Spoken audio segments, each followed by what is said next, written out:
quadriceps group and the hamstrings group oppose each other. So at the hip, the hamstrings retract and quadriceps protract. At the knee, the hamstrings flex and the quadriceps extends. Okay, so this is a useful thing. And it makes sense. The quadriceps are on the front, hamstrings are on the back. Okay, a few more muscles.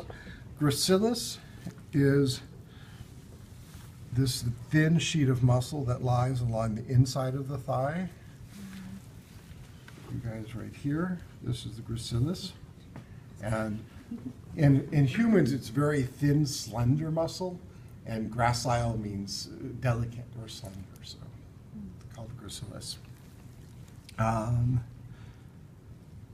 Okay, that would be gracilis there, and hopefully we can see it beautifully, yes, on the mink. There it is as well, this sheet of muscle here, gracilis. Okay, and our rabbit, if I can figure out how to turn it over properly, it would be this here, this sheet of muscle, gracilis. Can you see that at all from where you are? So, again, that's very similar. Really, you can see most of these are really pretty similar among the different animals. I don't think you're going to have a huge amount of trouble if you learn them in yours well, and then you just go kind of check in on another animal and make sure you can get oriented. I think you'll be okay. So that's gracilis. Then the other muscles on the medial side of the thigh, I guess we can look. Let's not try to look on this guy because his gracilis hasn't been cut. Her gracilis hasn't been cut, which makes it kind of hard to see. But we can look on this rabbit, I think, and get a better view. But this is the semitendinosus here, this one. And then this is semimembranosus. Okay, so those are part of the hamstrings group.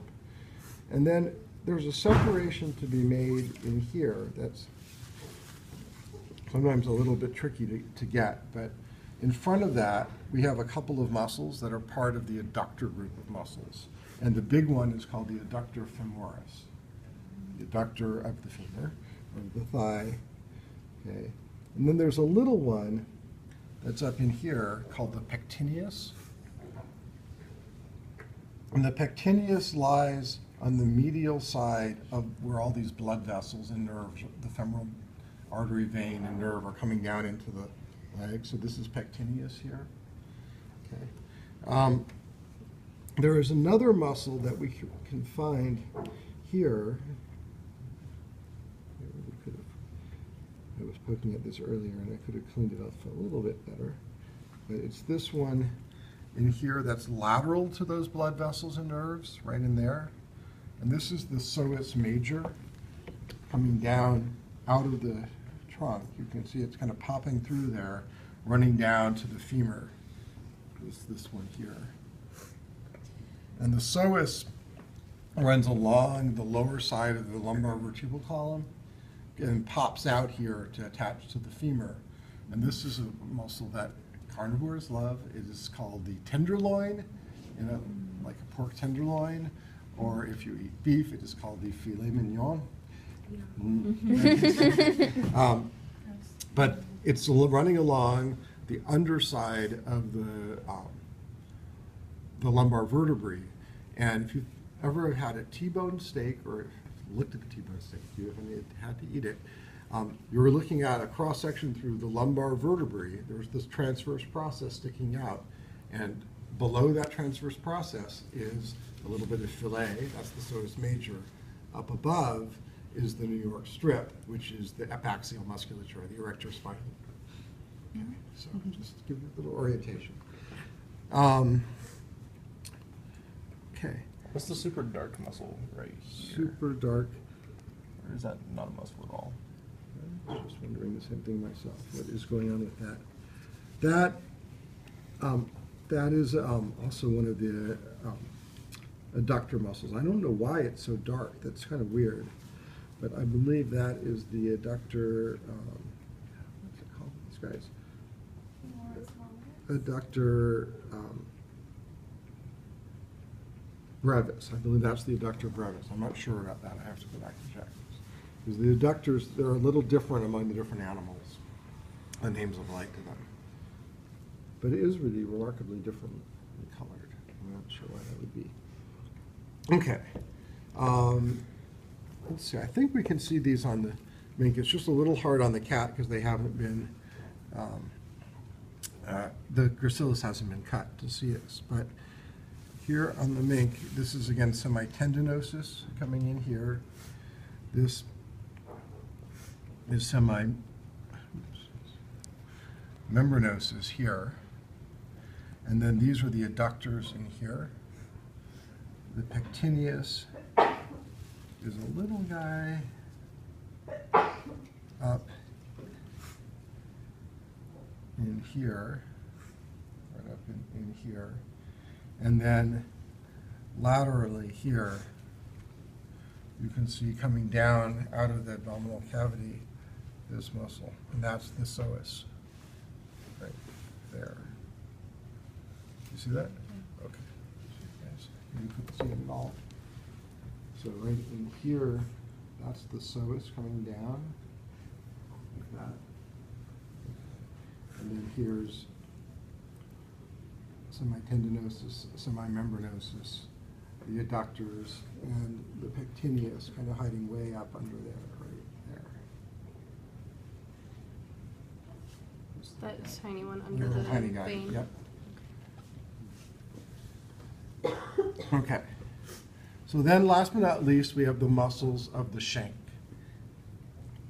And let's see if we can try again on the rabbit since I'm here. So there's a big muscle on the back of the calf here. It's arising from the distal end of the femur, and there's a lateral and medial head that then come together and go into the Achilles tendon. It's this muscle right here. And that would be the gastrocnemius, exactly, which literally means the belly of the shank.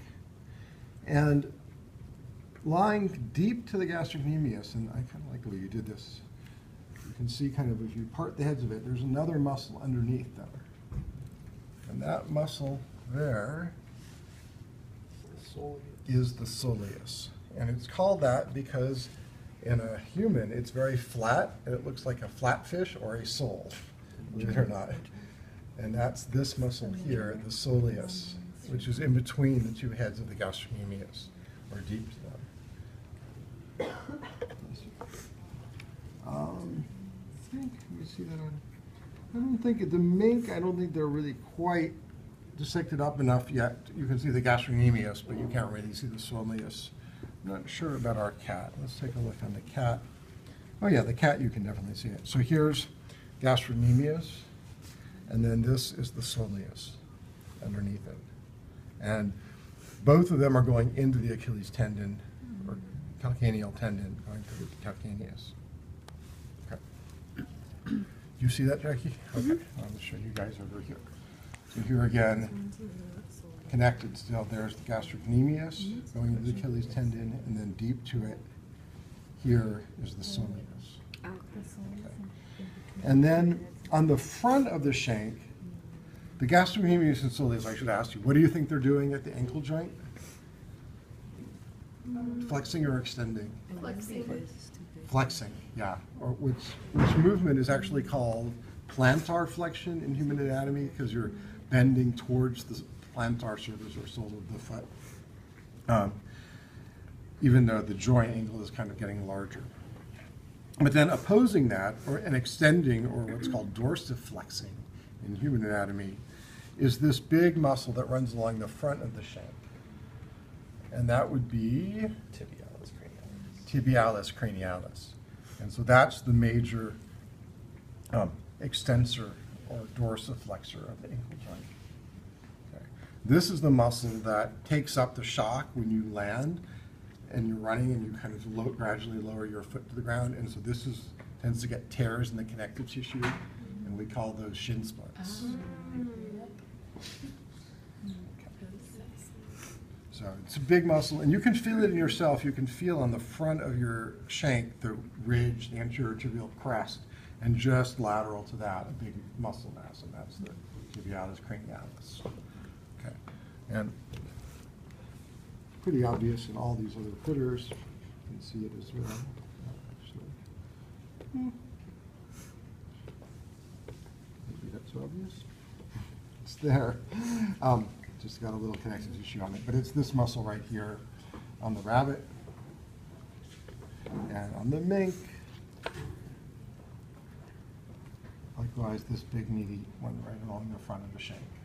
So that's a good one too. Good one to put a pin in because really there's nothing else there on the front of the shank. Okay, so that's it for all the hind limb muscles. Okay. Not so bad. Easy for me to say. We're okay on time, aren't we? Got a few minutes? We've got 5 minutes. 5 minutes, okay, perfect. Cranial trunk muscles. There's a few cranial trunk muscles included on the list. And one of them, which actually, let's see if we can see it on this mink, actually shows it pretty well, is the splenius, which is just this big set of muscles on the back of the head. And they're really obvious on the mink because it's got this really elongated neck.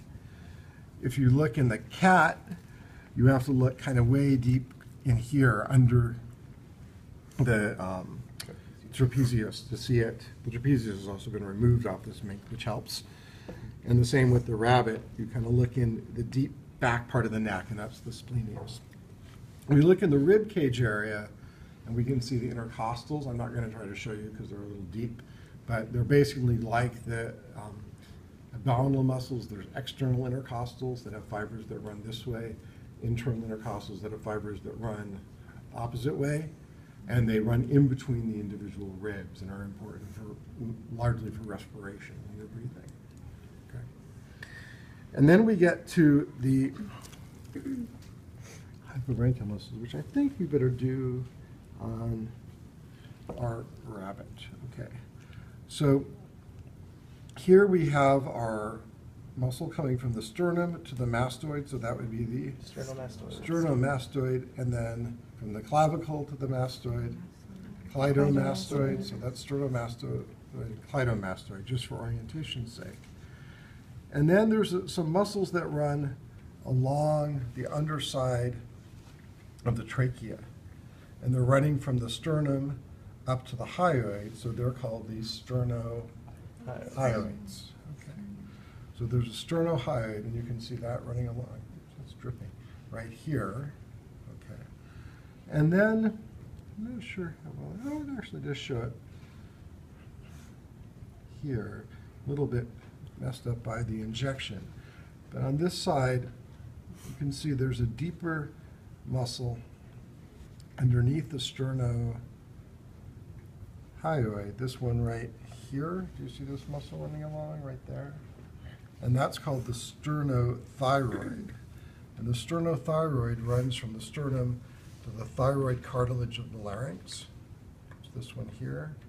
And then from the thyroid cartilage of the larynx to the hyoid, there is a thyrohyoid. So there's a sternohyoid, sternothyroid, and thyrohyoid, all running parallel to each other. Katrina doesn't like this. Okay.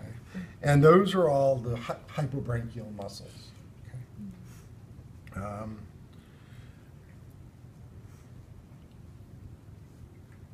If we look between the rami of the lower jaw, what we can see is there's a sheet of muscle that runs across like this between the two lower jaws, and it looks a lot like the intermandibularis did in our shark or in our salamander. This is called the mylohyoid mammal, and it is basically homologous with the intermandibularis of a shark, the mandibular arch muscle. But on either side of that, you can see a big muscle running along like this, running forward to the inside of the mandible, and that is the digastric muscle, a muscle I mentioned in lecture that has both a mandibular arch and a hyoid arch contribution. That's the main jaw opening muscle. And that just runs right along the inside of the rami of the lower jaw, a very prominent, obvious muscle. Okay. Um,